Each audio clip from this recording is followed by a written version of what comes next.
મારું નામ હિરેનભાઈ Narsana.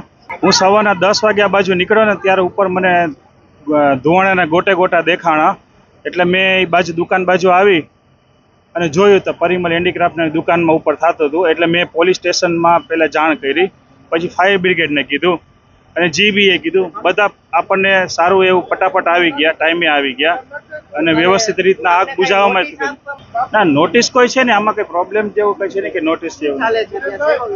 Handicraft raw material, handicraft તૈયાર માલ નહીં છે દુકાન। સવારના 10 વાગે મને ખ્યાલ આવ્યો, મેં જોયું ને કે ત્યાં લાગે છે, એટલે પછી મેં એ બાબતની જાણકારી કરી। વધારે પણ અંદર કોઈ છે નહીં, કોઈ સ્ટાફ માણસ કોઈ મને દેખાણું નહોતું જ્યારે મેં બહાર જોયું તો।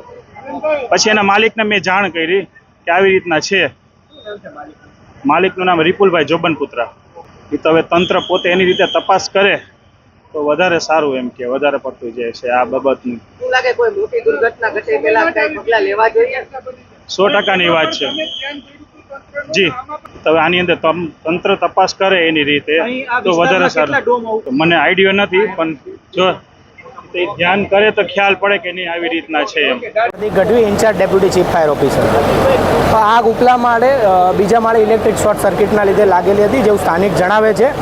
હાલ લિફ્ટના પેસેજમાંથી આગ સ્પ્રેડ થઈ હતી અને ત્યારબાદ ઇલેક્ટ્રિસિટી સંપૂર્ણપણે બંધ કરી પાણીનો મારો ચલાવી આગને સંપૂર્ણ કંટ્રોલમાં લીધેલ છે। હાલ જે સ્મોક ચાલુ છે એ સ્મોક પણ હમણાં થોડા સમયમાં કંટ્રોલમાં આવી જશે।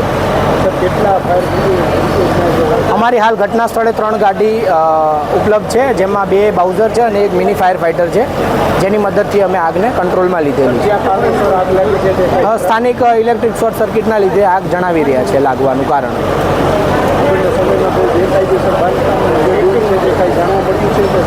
જે હાલ જાણવા મળ્યું નથી, પણ એ આગના અંતે જેનું જાણવાનો પ્રયાસ કરીશું।